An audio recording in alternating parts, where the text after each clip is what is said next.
we're ready. Okay. Hi, everybody. Damien Cole with XLT Podcast. I'm very honored to have the wonderful, beautiful, talented, smart, so many Wow. adjectives, Ankita Ghosh. Ghosh? Nobody ever pronounces my surname correctly, so yeah. Okay. Is that right? Yeah. Tell us the real, how to say it. It was right? It was not. Okay. Most of you Westerners drop the H. It's Okay. Ghosh, so Ghosh. Ghosh. Yeah. Okay. No, you still can't. It's okay. Ghosh. Oh my gosh. I never, yeah, okay, there you go. That's how you know. That's how you know. When you see Ankita, it's, oh my gosh. Yeah, so Ankita is living here in Vietnam with us, all the other expats, and let's see. I'm just gonna ask you questions. Wait, I'll do a little intro. She's comedian, business owner, advertiser, world traveler, Yeah, that's enough. many things, many things. Many things. All right, so let's get into it. So Ankita, where did you grow up? India in Calcutta. Calcutta, right? Yeah. Is that is that the biggest city? So we have like 4 big cities in India: Mumbai, Delhi, Calcutta, and Chennai. Yeah. So this is like the east side, Okay. the biggest city on the east side of India. Ah, okay. So it's not far from the Southeast Asia. Like if you take an airplane. No, so we have a direct flight from Ho Chi Minh, which takes Yeah. about 2 hours 50 minutes. Oh yeah. Yeah, it's close. Damn. It's like flying to Hanoi. Yeah. It's like flying from California to Texas or something. Yeah, Mhm. yeah, Yeah, could be. Nice, nice. And you grew up there. What was it like growing up in Calcutta? Calcutta is a very cultural city. It used to be a capital of the British India before they moved the capital to Delhi. So art and culture wise, it's really literally considered the art capital of India. You can say that. So it's always like you're surrounded by literature, by poetry, by paintings, by sculpture, by cinema, and all of that. And I was an only child, and people are warm. Calcutta is a pretty chilled out city. It's not really cutthroat. So yeah, growing up there was fun, I think. Nice, nice, cool. All right. And you grew up there. You went to college there. You got a master's degree Yeah, I have. in Calcutta. Yes, in Okay. Calcutta University. And what's your master's in? It's in physiology. Mm. And my major was ergonomics. So ergonomics is required to design anything, from a helmet to a couch Wow. to everything to suit the human body structure. So that's what my major was. Nice. Were you thinking of being a doctor or something? My dad definitely was. Right. No, I actually, after finishing my master's, I got really interested in ergonomics, and I kind of tried to pursue a PhD, but the topic that I wanted to work on and the guide that I worked with, he was working on something else, and I did not find it interesting enough. And I was always into writing, so somehow I thought that when it comes to choosing a career, I should choose something that I love doing. So I joined advertising. Nice. My father wasn't happy at all. Right. Okay. So your dad wanted you to be a doctor. So my dad wanted me to be either a doctor or a politician or a bureaucrat. Nice. Yeah, he thought I was cut out for all of that. I mean, I don't disagree with him essentially, Yeah. but that's not what I wanted to do. Right. Right. Okay. But I'm sure he's proud of you doing advertising and stand-up comedy, right? So he passed away in 2020. He didn't really get to see me as a stand-up comedian, but yeah, he was proud of my advertising career so far. Okay. Yeah. Oh, I'm sorry. No, it's okay. Okay. So that means you're like a scientist. Right? Well, let's say I have a bit of understanding of the anatomy and the biochemistry and all of that in the human body. Wow. Holy moly. She's a stand-up comedian and she could friggin' do physiology. So damn. Okay. All right. That's good, Ankita. Wow. Okay. So when did you get the itch to travel? Have you always been like a traveler, or just recently? No, I mean, yeah, I think travel. So this also came from my dad actually, because he would always plan like at least 2, 3 big trips in a year, and we as a family would go travel somewhere in India. And later on, after I moved base away from India, I figured out that every 2, 3 months I have to go somewhere, otherwise I just get jittery, Yeah. and I'm like something is not going right. So I literally traveled a lot before COVID, and then during COVID could not, and then after COVID I've picked it up again. Yeah. It inspires me to travel. I love it. I love it. Traveling, you gotta do it. No other way to learn about the world. Yeah. You can read books and watch movies and stuff, but to actually go there. Go there and Yeah. interact with the people, the food, Yeah. the culture. It's amazing. Yeah. Yeah. Yeah. So why Vietnam? Wait, first, when did you come to Vietnam? 2016. Me too. Oh. July. July, yeah. Yeah? Yeah. July 17th. July 1st. Really? Yeah. Oh, shit, that's crazy. Oh, well, okay. We're like 2016 buddies. Yes. Okay. And then why Vietnam? I was in Bangladesh before this, and I was working with a company, and I was planning to move out of Bangladesh. And the same company, like a sister concern, they had a position open up in Vietnam. So I applied, and then I just got the job. That's how. Nice. And she stayed here. Are you still working, doing advertising? I am freelancing now. I've quit my job in 2021, and then since then I've been freelancing. Nice. Yeah. You like that better? Yeah, I still like advertising a Yeah. lot. It's just that I can't go back to a job because it just takes up all the time. So you see, I do a lot of other things. Yeah. So I need more control of my time. That's cool. Yeah. You made it. I did. Everyone who was to quit their 9 to 5, she did it. That's Yes. good. Yeah. Good for you, Love girl. it. Yeah. Good for you. I'm so happy for you. Thank you. Yeah. So Vietnam, what's your take on it? Is it safe here for women? I mean, you're like a solo traveler. You've been to many places. What do you think about Vietnam? Oh, absolutely. I think that's what struck me the most when I came here, because I was in Bangladesh, and it isn't a very safe country, to be honest, irrespective of gender. Right. And also in India, growing up in India, you get harassed a lot on the streets and all of that. That's becomes like a part of your life.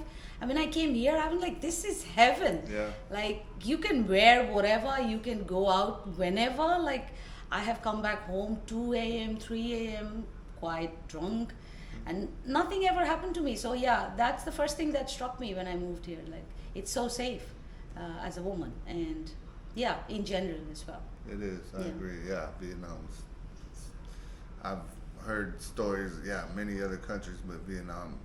People were scared when telling me, "Oh my God, be careful." And when I moved here, I was like, "Damn, this is safer than California." I know, yeah. Yeah. Oh God, and so in California now, especially because of the homeless people, so many of them on the streets, Yeah. you do feel a little bit, awkward when you're going out a little late Yeah. at night. But here it's just so cool. You can just go out whenever. That's amazing. Yeah. Yeah. And it's modern. You got security guards everywhere and taxis and grab Yeah. bikes, cars Yeah. to get you. Never Get have you to, back, yeah. You never have to worry about getting back home whatever time of the night or morning. Yeah. I love it here. Yeah, me too. Yeah. All right. Shit. So, when did you start doing stand-up comedy? I think, like, seriously, 2019. Okay. Wow. Yeah. Okay. Yeah. I mean, I got introduced to stand-up comedy in a weird way. So, after I moved here, I was really struggling to make friends because of the language barrier and all that. So one of my ex-colleagues, he was directing a musical, a Broadway musical, and he would often bump into me in front of the elevator or something. One day he just asked me that, are you Indian? Do you sing and dance? And I'm like, everybody in India sings and dances. And then he's like, I'm doing a musical and I have an Indian character. Would you like to check us out? And I'm like, I'll get to see a bunch of people who speak English. So I just went to have fun and then connect with more people. So I made friends with a bunch of really cool, talented kids from all over the world, including Vietnam.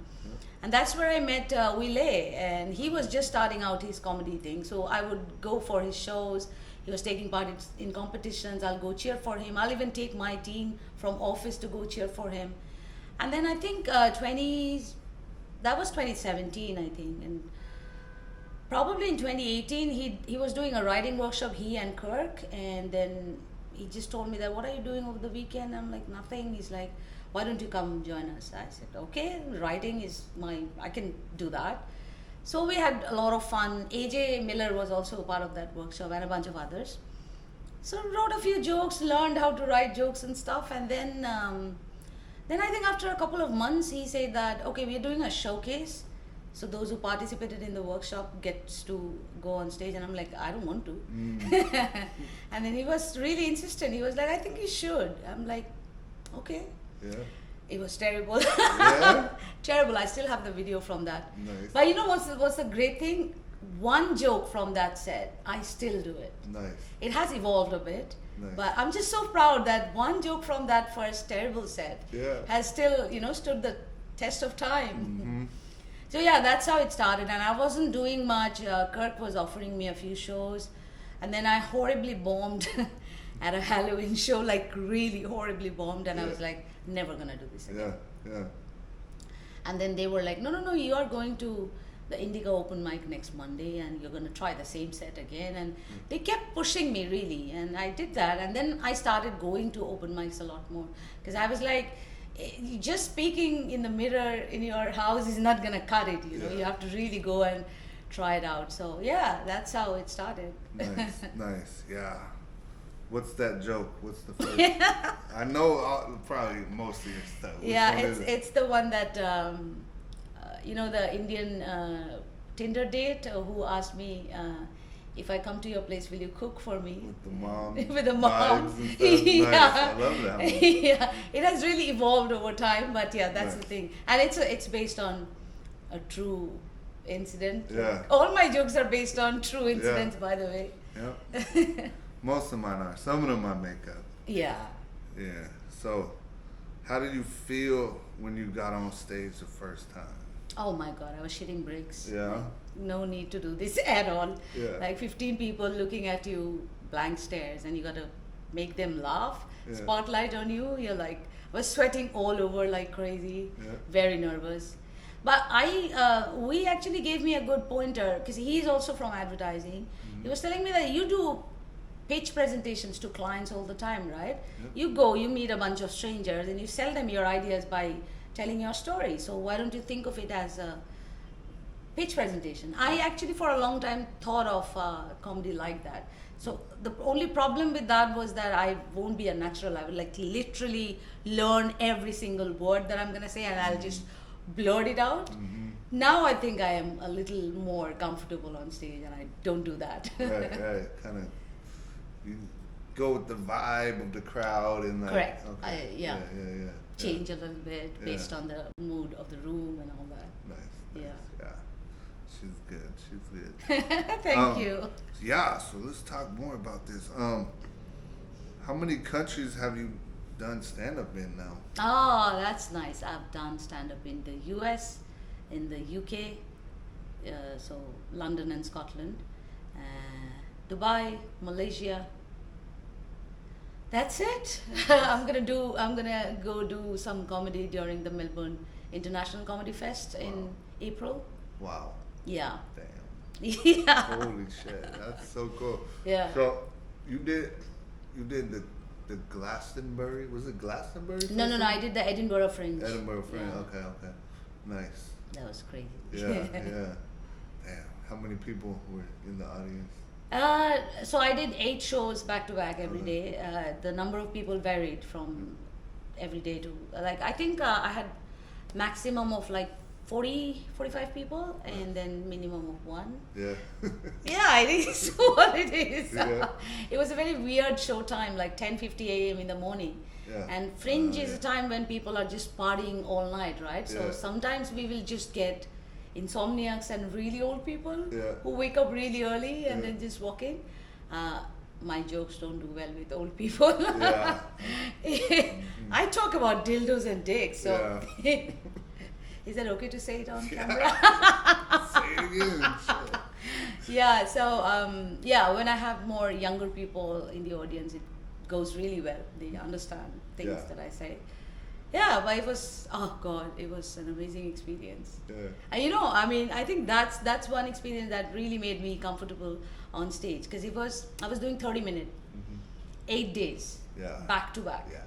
Who gets that amount of stage time, right? Yeah, that's a lot. That's like crazy. Now, I used to be scared that I'll forget parts of my set before that. Yeah. Now I'm just, yeah, whatever. I'll just bring something else. And I know that even if I forget, the audience is not going to know, right? Yeah. It's in my head, the set list. Right. So I can do whatever. Nice. So I have found that confidence. I think it's because of that. Because it was, by day 3, I think I was thinking already, why am I doing this? Like Yeah. every morning, why am I going to that venue and Yeah. performing to, you know, a bunch of just woken up souls. Yeah. But it was cool. Yeah. Mm. Because 30 minutes, that's a long time when you're up there. Oh man. Start thinking in your own head and stuff. I did 30 minutes once to put it in perspective. She did it 8 times in 8 No, days. 11 times times. actually. 3 times Yeah. in London and 8 times in Edinburgh. And then I actually did 30 minutes in KL also. There were 2 shows which were headliners, so both were 30 minutes. So 13 times now. Yeah. See? Yeah. She's tested, battle tested. Mhm. My set got changed. Like I did 3 major changes in those 8 days also. So that was also interesting. Like I was seeing and I was like, okay, maybe I'll drop this part and then bring this part in and try it out. So it's really life-changing, that kind of experience. I would love to go back to Edinburgh Fringe once more. No, not once more, like many more times. Every year. Yeah, maybe every year. Not this year, but maybe next year. But I want to go with an hour. I need to be able to finish writing an hour, then really make it tight, and then take it to various festivals. That's the short-term goal right now. Nice. That's cool. Sweet, you know. So what's like your favorite thing about doing stand-up? Is it expressing yourself? Is it listening, hearing the people laugh? Is it the camaraderie with the comedians afterwards? What is your favorite thing? I think when I was, I've been doing advertising for a long time now, like 21 years or something. And I always felt like I have another creative channel where I would express myself. For a long time, I believed films is that. I thought I would make films. I tried making a short film, never finished it. Then I thought I would write films, so I kind of wrote first half of a feature-length film and all that. But then I kind of also figured out that filmmaking is a lot of hassle, that I probably am not cut out for that. But I always believe that there has to be another art medium where I can express myself. It cannot be just advertising. Yeah. And so when I discovered comedy, of course I was not very comfortable about it in the beginning. But now I think this whole rush of going on to a stage and, you know, making people are just sitting there with blank minds. They don't know, right, what to expect, and you are surprising them, you're making them laugh. That's just amazing. I get so high from just that rush. Even if I'm hosting an open mic and it goes well, I'm just like, ooh, this is it. I love it. And then you know, it almost feels like you're creating a bond with a bunch of strangers, and you have just made their evening, like 1 or 2 hours of their evening, so nice, so happy. And they come up to you later and they say, yeah, we had a great time. That feels amazing that you were able to give them a good time, as well as get yourself a good time as well. And then of course the bond between the comics is just, it's just so nice. Like we all come from different walks of lives. We all do different jobs and stuff, but there's something one thing that's binding us together. And I feel like it's a very nice fellow feeling. We are there for each other and often giving each other tags, and so it's really healthy and a good, nice friendship. So yeah, all of that, I guess. Yeah, yeah. Yeah. It's true. Like in these group chats, we're just like, you can't even. I can't even tell you. Yeah, I know. Shit This is talk just to shit. each other. Yeah. It's so funny. And yeah, the high you get on stage is like ridiculous. Man. It's like, okay, you can make a movie, and you can send it to the theater. Unless you're like in the theater watching it every time, it's like you can make beautiful music and you put it out there, but unless you like play it live, right? Oh yeah. Yeah, playing something about being on stage and you're all nervous before. You're like, oh, I don't know, no, this crowd looks crazy tonight, and then you go up there and you bond with the audience, and then just afterwards you're just like, it's like a roller coaster. Yeah, I love it. Yeah, me too. I think it's just crazy, the kind of bond and the collective good times together. Like imagine people coming from tired from work, maybe had a shitty day. We might have had a really shitty day, and we are still going up there thinking that, okay, these 10 minutes I'm not gonna think about anything else. So I think it's a great break from normal day-to-day living. Like you're doing something amazing for yourself as well as for others. It's great. Yeah. And because it's live, there's no retake, right? So you make mistakes, that's okay, and then you think, oh, I was shitty, I could have done this better. Okay, next time and all that. But yeah, it's just that's, I think, another very important thing about comedy, that everything is live and you don't know how it's gonna pan out. What are you gonna say at that point of time? You ask crowd a question and then you don't know what answer you're gonna get, and based on that, how you're gonna navigate. It's crazy. Yeah. It's good. Yeah, I love doing crowd work. Yeah, you never know. You can say like, "Hey, where you from?" And they're like, "Fuck you." You're like, "Whoa, okay, jeez, okay, all right. Let me move on from you." Okay. Yeah, you never know, right? Yeah, you never know. True. Yeah. I have had really, I do very little crowd work. Now I'm trying to do it a bit more. Yeah. But I have had some really interesting responses or interactions. Like in London, I do this sex pyramid bit, right? And then I ask people, who's on top of your sex pyramid? Mm-hmm. There was a dude in London who just surprisingly opened up to me, and he did not really answer my question. Yeah. He told me that he's bisexual, but he's still confused if he's more, veered towards one particular gender. And I'm like, so I just let him speak, because I was like, he's opening up, and it's not really the answer I'm looking for, but it's amazing that he's opening up. And he was literally shaking. Later on, he came and shook my hands, and he was really nervous, but I think it took a lot of guts for him to just be able to say it out, what was there in his mind, in front of strangers and me. So that, and then I sometimes get really funny responses also, like in Hanoi. I asked a lady, what do you call your dogs? And she looked at me and said, by their names. Nice. Yeah, so you get all kinds of weird. Yeah. Which is nice. Yeah. Is it okay if I smoke this? Yeah, the other day I was hosting, so the host has to do a little more crowd work, right? And I'm talking, where you from? And there's this couple in the back. I'm like, oh, how you guys doing? They're like, oh, we're good. I was like, where you from? And then found out it was like their first date. And I was like, oh, okay. I don't know how. I was like, what hotel you staying in? He's like, I'm at an Airbnb. I was like, well, you better change your status to a 2-person one now. And I don't know if I helped them out but they were smiling and laughing and looking at each other awkward, and I loved it, because that happened to me. Well, my friend, before I went to I think it was Charlie Murphy. I saw Charlie Murphy, and he was just ragging on my friend, and just like, oh, okay, I know why you're with him, and it was just their faces were going red. They're like, and it was so cool. And you know. I'm gonna ask you. Yeah. Have you ever taken a first date of yours to one of your shows? To my shows? Yeah, yeah. No. Good job. Have you? No, I don't want to. I always tell this to people if they want to. You know, once my friends were trying to set me up with someone, and I literally told them, don't bring him to a show. Please don't. Yeah. And they didn't listen to me. They brought him to the Vietnam comedy competition, which I was hosting.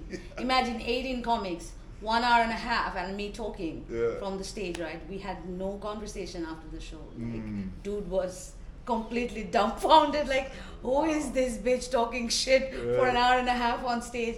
What am I going to talk to her about? So I don't think it's a good idea to bring, especially first dates, to your show.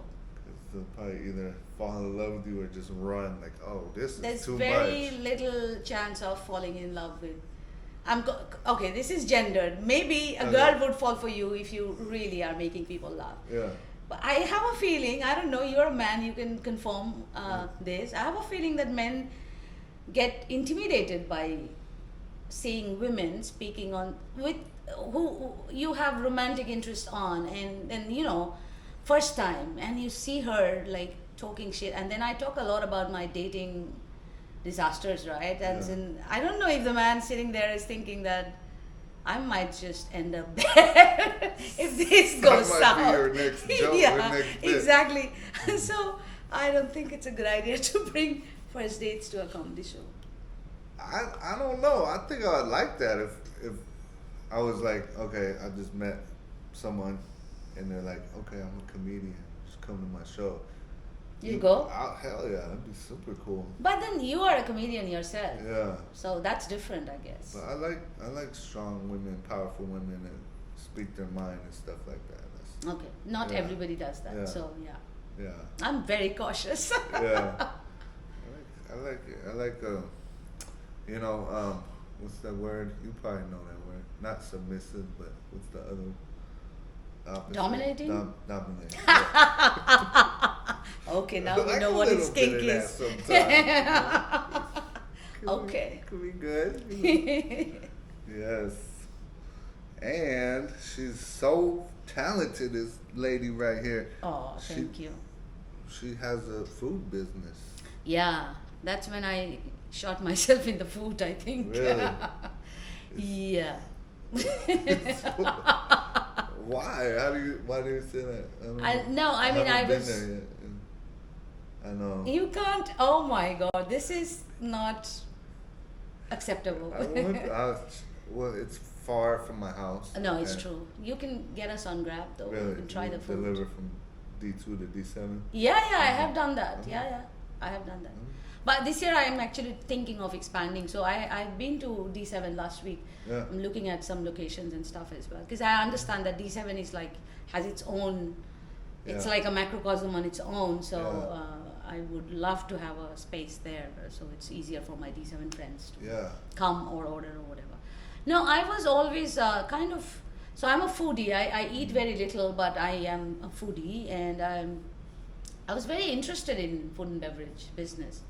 And this is interesting. I was actually almost going to put my money in another project in District 2, and then we somehow lost the location because a Vietnamese person came with a bunch of cash and gave it to the landlord, so we could not go ahead with it. And then I met this chef who was leaving this country through a common friend, and then he heard about this and he said that, well, I have a very small idea in my head. Maybe you can come and look at the location. So I went to beer hall and I saw this place, and you know, so food stalls, food carts, and hearty meals at a reasonable price is my kind of thing. I mean, if I want to, I will never probably have a Michelin star restaurant. If I want to, if you tell me that what kind of food would you like to serve, it'll be like this, like delicious, big portion meals at a reasonable price. That's my kind of jam. So I went there, I saw it, and the investment was not a lot. And he said, you have no experience of doing F&B, so you could, you know, learn by doing it, and the stakes are not that high because you're not putting in a lot of money. So I'm like, that made sense. And then beer hall, I saw that a lot of people come there for drinking beer, right? And then there were a nice mix of a lot of different food stalls on offer. And at that time, Beer Hall was also kind of following the principle that they won't bring same kind of food items, so which was like good for us, which is now not applicable anymore, but it's still okay.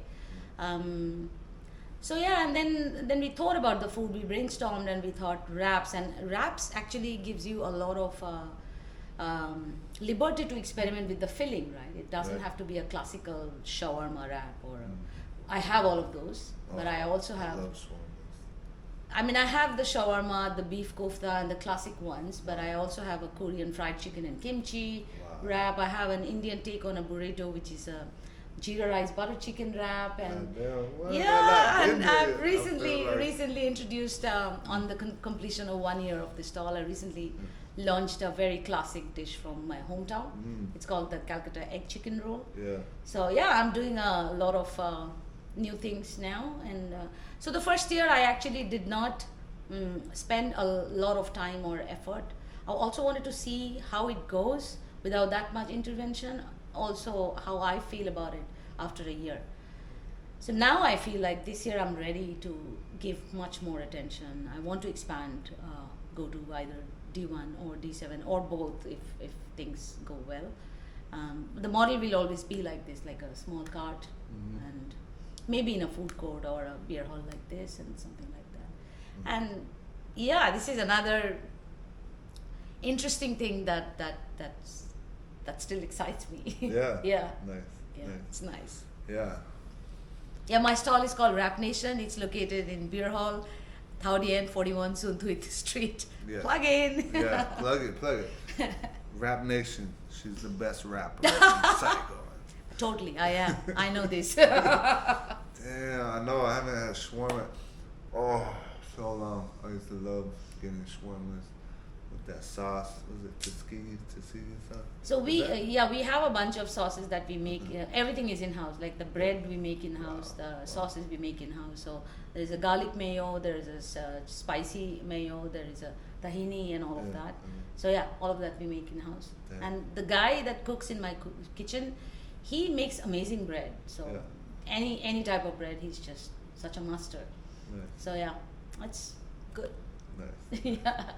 And like, okay, you know, Indian food is like everywhere, but it's like wraps, so it's like many different, like the way I guess she's doing it is like, well, you have you have traditional stuff, and then you invented like the kimchi and fried chicken thing. Yeah. Yeah, those are all your ideas, right? I brainstormed with the chef, and then we kind of, and now I also kind of brainstorm with my cook, and we think of ideas, and I tell him to make something. I come for tasting. I bring my friends for tasting, and then I just launch it. Nice. I trust my guts a lot, like in every aspect of my life. So if I think this is good, then I just launch it. Yeah.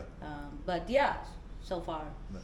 I like to keep it varied, because I think this is why I like the idea of wraps, because it really gives you the liberty to put in anything inside, and it can be interesting.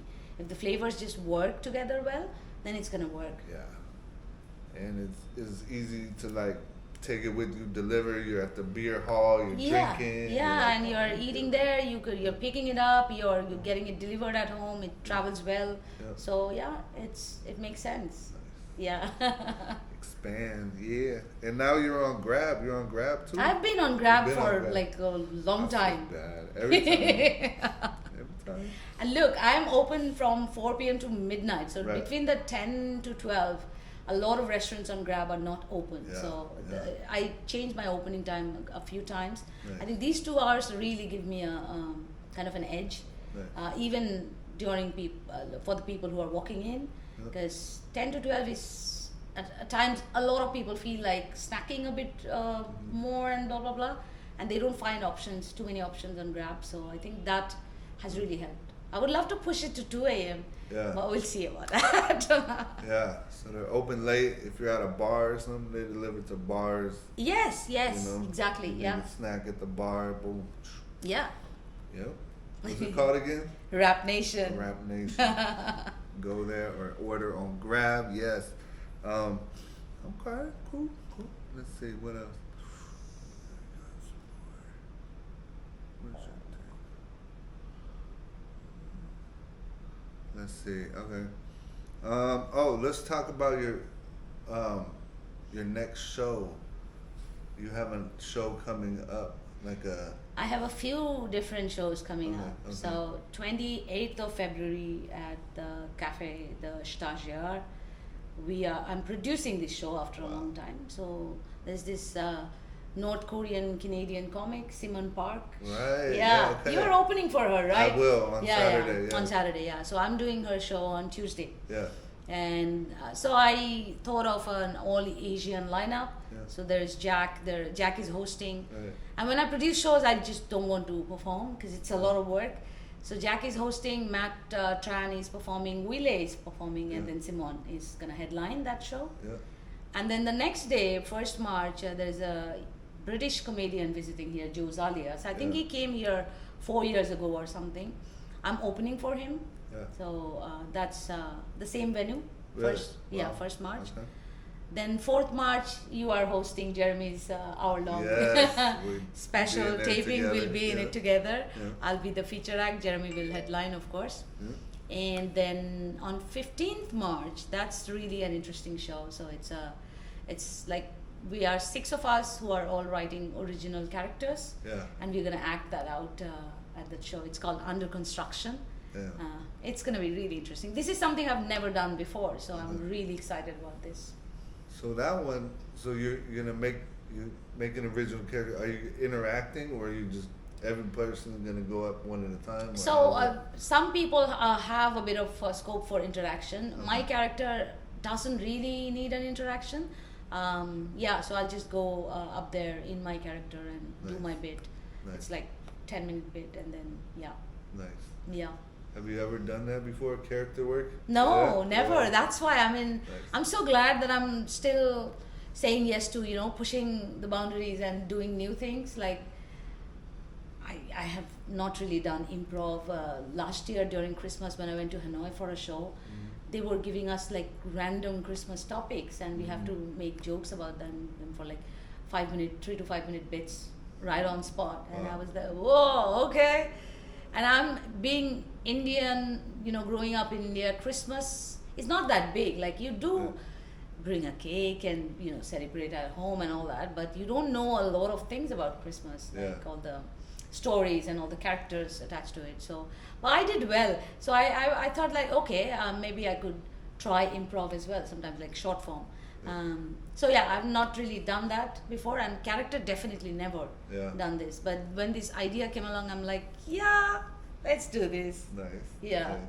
Cool. So Yeah, it's gonna be cool. You're like jumped in, and now you're like producing, which is totally awesome, and you're kind of doing so many other things now. So I that's just cool. keep jumping in. I mean, Yeah. I think I should stop. No, why? Keep going. Oh God, new things I think I'm still very curious like a baby, and new things Yeah. excite me to no end. Yeah. And I don't care if I fail. So I'm Yeah. okay to fail as well. I don't have to really succeed in everything I do. Yeah. But I want to try at least. So Yeah. that's good. In Dubai, I booked myself for a skydiving trip. Mm. You won't believe how unfortunate that whole thing turned out to be. Did you do it? You did it? I'm telling you the whole story, okay? That's the only day in my whole 7-day trip that it was cloudy in the morning. Anyway, I went there and Get scared already. Cloudy and skydiving. Okay, keep going. Keep going. I got into the plane. Yeah. I was hooked to the tandem guy, and they were like, I was at number 4. There were like about 12 people ready to jump in. 2 people jumped out of the plane, and then they said that bad weather, so they brought us back in. Can you believe it? I was number 4. Damn. All the rush, and he was literally whispering in my ear, just take a deep breath, and this Yeah. is what you do the moment we jump, right? I say 3, 2, 1, and you do this and that, and head and leg, and that's how we do it. And look at the videographers, give a big smile, Yeah. and just imagine. And then I waited for the whole day to just so that it clears up, and I could not even reschedule because the next day was full, Yeah. and I was coming back the day next to that. So well, I'm gonna go back Yeah. for sure. Yeah. It's crazy. Yeah. I never thought I could. I was always very scared. I'm not scared of heights. I've done paragliding and parasailing, but jumping off of a plane is crazy. I'm shit scared of heights, yo. Oh, I'm I not. hate Okay. it. But since I moved here, I've been doing everything I'm scared of. That's Comedy, amazing. going up on stage in front of people, public speaking. There you go. I went in the coochie tunnels. I hate fucking Claustrophobia. Yeah, yeah. So yeah, I think I'm gonna try skydiving eventually. Yay! Yeah. I don't know. Hell, that's like the last one I haven't conquered yet. Yeah. Yeah, you can have a heart attack on the sky and Yeah. say bye, adieu world. No, I wanna live. Like I don't. No, nobody like, dies actually. Well, what I conquered understood my is, last fear. I died. No, I wanna like. yeah, I mean, I think so. That's what I Yeah. thought so too. Like, I'm like, why not? Yeah. Let me just try. I have always thought of it, and I've always been like, that's something probably I should never do. Yeah. But this time I was like, no, let's just do it. And then now that I have gone through nearly the feeling, Yeah. I'm like, I'm gonna do this Okay. definitely again. You're like, okay. Yeah. Just everything but jumping out. Yeah. So you did 99% of it. Yeah, but the most important 1% is Right. still left. Right. Yeah, that's like after COVID, I was just like, I'm gonna do everything that I ever wanted to do, but was like too scared to do. So I took MMA classes. Oh, Yeah. that's lovely. Yeah.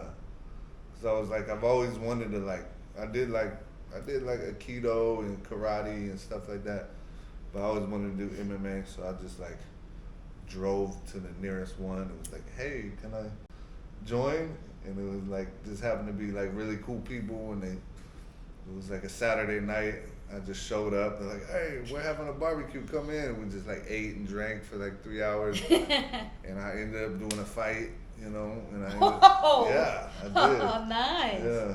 Yeah, my fitness thing is also interesting. I mean, I always wanted to do something, but wasn't really taking the step. And then one friend of mine, she literally coaxed me out of home at 5 a.m. in the morning Yeah. to go to CrossFit Taurian. Ooh. Yeah, and then CrossFit, I yeah. did the morning sessions for about 3 months or so, and I Yeah. really got hooked to it. So I did CrossFit for a bunch of time. I hired a PT from CrossFit and trained with her for a while, and then eventually that trainer, she moved out, and I really wanted to work out with her. And then I hired another trainer when we have been training for about 3 years, I think. Yeah. Now this is like, if I don't train, I feel like there's an itch in my body that Yeah. I didn't do something that, I just love doing it. Yeah. And never compromise. And even when I'm like, let's say I'm feeling low, so I don't cancel. I just tell my trainer that I'm feeling very down. Design something delightful Yeah. for me. Yeah. And he knows me so well. He just absolutely delivers. Nice. He designs a workout that really, really makes me enjoy. And then Yeah. I'm like, at the end of it, I'm like, well done. Now I feel great. Nice. So yeah, that happens a lot. So good. So good. Yeah. I've been so I was going to that, and then COVID hit again. It was like we were open. Vietnam was open more than almost any other country. Yeah, true. And then we got hit hard, and then we closed. My school closed, Lee and Fong, and then I didn't go back, but I need to go back. Yeah, after my fight, I was like, okay, I don't want to fight again. Like I love my face, because I saw people get fucked up so bad, right? I was like, I've never been to an MMA fight. I watched it on TV, but they like see someone get kneed in the face and their fucking head just yeah. start gushing blood. Like, oh, but me, I won my fight. I did a few new things after moving to Vietnam, actually. Yeah. You won't believe it. I didn't know how to swim Really? before moving here. Yeah, Yeah. because Indian parents, they basically prepare you to become perfect, Yeah. studious douchebags Yeah. with zero life skills. Yeah. So I didn't know how to swim, and I really wanted to. So after moving here, I enrolled in a public pool in Soviet Nyetan and went there and learned how to swim. Yeah. And then I swam here in the pools and all of that. That was one new thing. So life goal checked. Nice. And then I also took up tennis, and I still play. Really? I have been the biggest fan of tennis ever since I was a kid. Yeah. And it was like a dream for me to ever be able to pick up a tennis racket Yeah. and play. And then I saw one of flyers of a coach, and I'm like, okay, this doesn't look too expensive. I think I can do this. Yeah. Maybe let's get a hang of it and see how I actually, because I know the game very well. Mm-hmm. And then I tried a couple of sessions, and I'm like, yeah, I'm really enjoying it. So I think we can do this. So yeah, that's something new as well. Yeah. I really love doing that. Yeah, something about like getting, cause you're at home, right? You're in your hometown. You're like comfortable, and you see your friends. You know, something about going out of your hometown. You're trying new things, and like, okay, I'm gonna try that. Like, yeah. That's a very good point, actually. Yeah. I mean, back in your hometown, you're always in such a comfort zone. Yeah. You just never probably. Also, I mean, if you want to really do something out of comfort zone, probably the fear of being judged or opinions and all of that a lot. Here, nobody's gonna say anything. You can just do whatever you want. Yeah. So I think that's a good point. Yeah. Yeah. Thank you. Yeah, for real. Like, yeah, even tennis. Like I played basketball my whole life. I did take tennis lessons when I was younger, but yeah, I'm down to play tennis with you. We should play. Yeah. We should play. I'm still very shit, but it's okay. You have a court? We have 4 courts here. Oh, it's just difficult to get a booking, but yeah, I can try. Right? Yeah. I'll come by and we'll play. Yeah, we'll play. A few That's sets. nice. Yes, Yeah. sure. Nice. All right. Yeah. Okay. Tennis buddy now. All right. So let's see. Oh, here we go. All right. Now it's gonna get real. Oh, okay. Boom, boom, boom. All right. What do you see, or where do you see yourself in the next 5 years? Oh my God, that's a terrible question It's like to ask someone It's like an me. interview, right? I don't see beyond a year anyway. So I'm not a long-term planner. Okay. I don't care about that because I let life take its course. I have loose plans, maybe for 1 year, and then I just set out the intention for that, and then I let life take its own course. I mean, I don't know.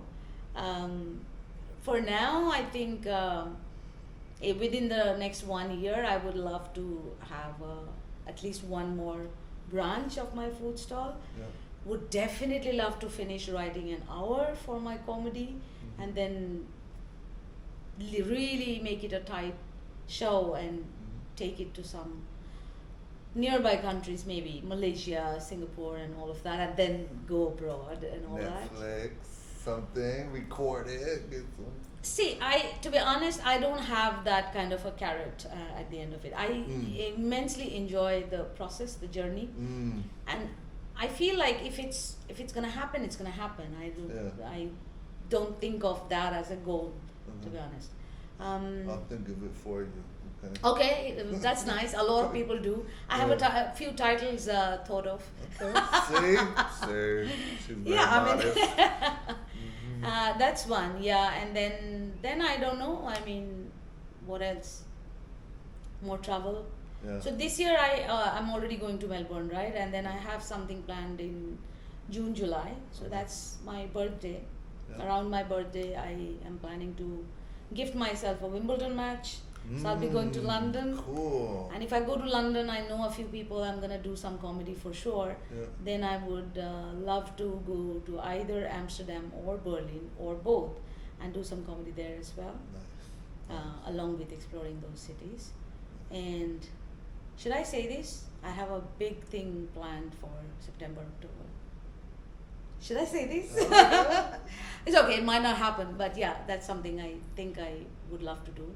I want to produce a show in New York. Wow. Good.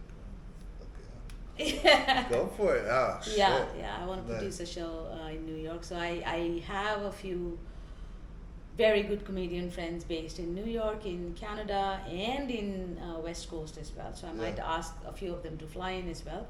But yeah, that's like a dream. Yeah.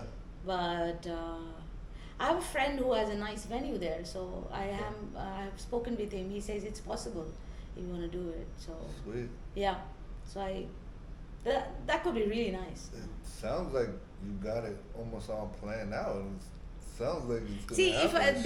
that's a good thing about my plans. Remember, Yeah. I really visualize them, Yeah, how it's gonna yeah. happen. Like Melbourne happened exactly like this. I was like last year I was thinking, so this year I'm not going to Edinburgh Fringe for sure. What should I do? Melbourne International Comedy Festival happens in April. I'm like, yeah, maybe I could do a week, and I have some really good comedian friends, and so I started reaching out to them that, hey, I'm thinking of coming. I don't want to do my own show or anything. I just want to do a lot of guest spots, rooms, whatever. So this year my plan is to try out wherever I go. Try out because different audiences respond very differently to your jokes and stuff. So I want to see how my jokes do in front of different audiences. The Aussies. So yeah, the Aussies, yeah. And so now it's all falling in place. I applied for the visa on time, got it, booked the tickets, and then now I'm talking to the showrunners and all that. So that's how it basically happens. I like the Amsterdam or Berlin. There is a producer who lives there in Amsterdam. I spoke with her already, and she said, I don't know if I'll be in Amsterdam or Berlin. I'm like, wherever you are, I could just come there. It's okay. I'll just get a Schengen and then do that. Wow. So, yeah, I plan and then I visualize the plan and I just take small steps towards making it happen, and it happens. This girl, wow. She's inspiring me. I want to do like some overseas. Please stuff. travel, yeah. Please travel, yeah. It's I just want to. just think about it like this. You love to Right. travel, right? Yeah. Whichever country you go to, I'm sure there will be some English comedy scene. Yeah. And I'm sure there's enough people in our network who know somebody or the other. So just get in touch with them with enough time. Yeah. And they, like we do, right? We welcome all the visiting comics and we give them spots at our shows or even mics and whatever. Yeah. It's same everywhere. So just Some- go do your thing I know. wherever you go. Somebody invited me to India to do comedy. Actually, it's on the East Coast. I don't know what the name of it was. Was it Calcutta? Might have been Calcutta. I forget the name of the city. Is there any more big cities on the East Coast? No, Calcutta is the biggest Okay. one. That's In probably the one. Okay, I don't know. I mean, I have never done comedy in India. Yeah? So good luck. You would do well probably. I think I'll be not very well. Indians don't like my jokes. Really? Yeah. Not even here. So. Well, the dude, he came here. I think his name Harbin. Harbin was his name. He came here, did an open mic, and he has a show in India. Oh, okay. Yeah. He's That's like, cool. He's like, come do my show. See, yeah, exactly. Yeah, It works yeah. like that. Just whenever you're going, just tell your friends, comic friends, and then they will let you have a space. That's amazing. Yeah. You should do this. I know. I was gonna try to do Cambodia, Thailand, and then end up in India, but it got weird because of my visa and I had to come back and shit. So if you're ever going to Thailand, apart from Bangkok, if you want to go to the Koh Phangan, the party beach. Koh Phangan is more known for the full moon parties and all that. Oh yeah. I have a comedian friend there. Really? She is like constantly telling me that, Yeah. just come here, let's do shows together. I really want to have you here. And it's weird. Like Koh Phangan is a fucking island, you know. People think Thailand, people think Bangkok, of course. But then you can go to Koh Phangan and do comedy as well. Yeah. Yeah, and it's really a good, amazing room. I have seen her sets. I follow her on Instagram and really amazing audience. So. Yeah. Oh, you know what? You know what, Ankita, you gave me my first show actually. Yes. She gave me my first show. I was doing open mics. Yeah. And open mics not really a show. It's just like you come up there and it's kind of like practice, but it's still comedy, but it's like a practice. But my first like official show with a flyer where I had like with your picture in it. Picture on it. She gave it to me. It was on 420. Yeah. Yeah, this is Last also year. something I like to do actually. I mean, I know I'm not producing shows at the moment a lot. Yeah. Last year I was doing way more regularly. But I think when I see people, that's how I got to stage, If somebody did not give me a chance to be on a show, I would always be doing open mic. So like Matt Tran, like he was only doing, MK's mic at Bouvier, Tipsy Unicorn, every Tuesday, and that's the only mic that he was doing, and he was so good. I'm like, when is this guy gonna get a show? Like, when are people gonna? So good. Me too. He's so good.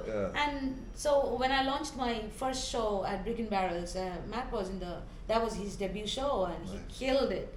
And so if you don't, like James Lomley and you did that 420 thing, right? You guys would keep on doing open mics forever. Somebody needs to, have that faith and give you a show. And then once you do a show, then you do another show, and then you get noticed. I told you, a friend of mine, he actually mentioned a couple of your jokes, and he said that this guy is getting funnier by the day, and he was, describing you, not being able to tell your name. And I'm like, what guy? And then he said 2 jokes. And then I'm like, I know who that is. And then I pulled up your Facebook profile, and this is the guy you're talking about. And he's like, one of your jokes is like the spooning the grab guy. He found it. It's a hilarious joke. I love it. Thank you. Nice. Who was that? Who's the? It's an American guy called Alec. He comes to a lot of my shows, actually. Okay. Really, he likes this kind of self-deprecating. Thanks, Alec. Hi Alec. Thank you for being a constant supporter. Nice. Cool. Okay. Yeah. So that was Ankita's, she brought me to the first show, 420. I fucking got so high, I ate this fucking chocolate, I don't know what, it was like a brownie. Do you remember how high people were? Oh my God. I felt like I was by myself on stage and nobody was in the room, because it was just like people walking back and forth, and it was like this group in the corner just like looking every so often. It was like James, Ann, Jack, and Ankita. Just, I'm like, is anybody even here? It felt like it was like a huge stadium, and I was just like, wah with the chocolate truffle. Edibles. Always fuck you up. Ankita, I'm done. You know what? Thanks everybody. I'm gonna go try to. You did well. That was my first time. I will not eat a truffle before performing anymore. I learned my lesson. But okay. So she took a chance on me, put me on that. I still think that was like one of the coolest shows, because it was at like a festival. Actually, a weed festival. I'm from California. We have weed festivals everywhere, every weekend. I was like, cool. It was my debut. I have weird California weed memories. Did you live in California? No, I went there twice. I visited there twice. San Francisco is one of my most favorite cities in the world. I really love it. So colorful, so vibrant, so different. Every nook and corner is got a different flavor. I love that. I'm so glad I grew up there. I am envious. It's a good place to go. And it's not too big, so it's kind of like a small town. You bump into everybody you know, but you can't really. And great food. Great food. That's oh my one God. thing I miss. You can get any food. Food. I remember I discovered a whatever. Yemeni restaurant. And my God, that food. Wow. I love it. All right, so let me see. We're almost done. I got like these flash round for you. Okay, this is where the embarrassment begins. Well, not. Okay, maybe. So you can answer the question with just answer the question, or you could add on and embellish and add more, whatever you like. Okay, we got like 5 questions for you. Okay. All right, ready? Yeah. Okay. Open toes or closed toes? Open toes. Open toes? Okay, that's it. Wow, you should see these nails. Damn. Wow. Okay, one is turquoise, 1 foot, and the other one's white. Damn.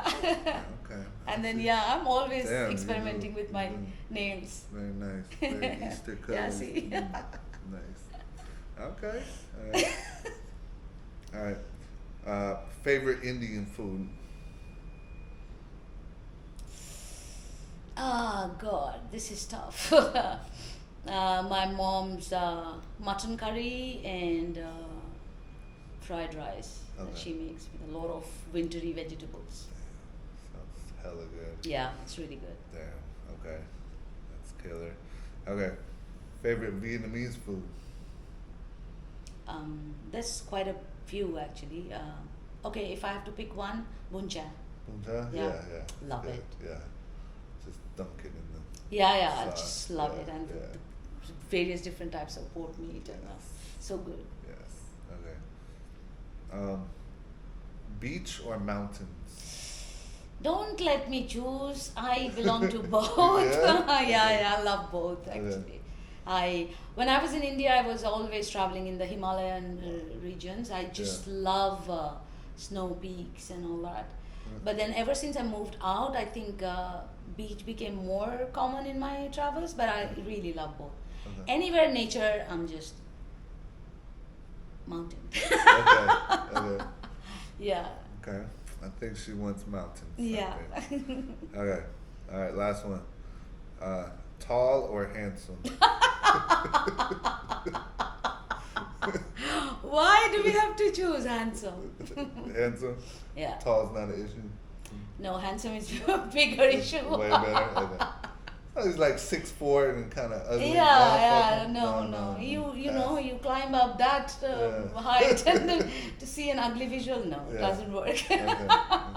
Okay, guys. Now you know. Don't be shy if you're short. Okay. Yeah, don't be shy. Yeah. All right. This is Ankita Ghosh. Better? You did better. Yeah, Okay. you did better. Plug your shows one more time. Okay, 28th Feb, Simone Park headliner show that I'm producing at Café de Stagiaire. 1st March, same venue, I'm performing for Joe Zalias.